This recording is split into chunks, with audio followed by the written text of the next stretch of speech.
Alhamdulillahi Rabbil Alamin. Sino ba ang angkan ng Israel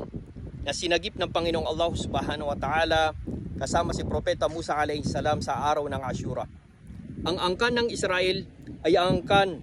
na mula kay Propeta Yaqub alayhi salam, na mula naman sa lahi ni Propeta Ibrahim alayhi salam, mula sa kanyang anak na si Propeta Ishaq alayhi salam. Sila ay pinagpala ng Panginoong Allah Subhanahu wa Ta'ala ng labis-labis sapagkat pinadala ng Panginoong Allah Subhanahu wa Ta'ala sa kanila ang mga propeta katulad ni Propeta Yaqub alayhi salam, Propeta Yusuf alayhi salam, Musa alayhi salam, Harun, Yahya, Sulaiman, Dawud, Isa alayhi salam, Zakaria at marami pang mga propeta. At dahil sa pinagpala sila ng Panginoong Allah Subhanahu wa Ta'ala, pinadala sa kanila ang napakagandang propeta, si Propeta Musa alayhi salam, at niligtas ni Propeta Musa alayhi salam ang angkan ng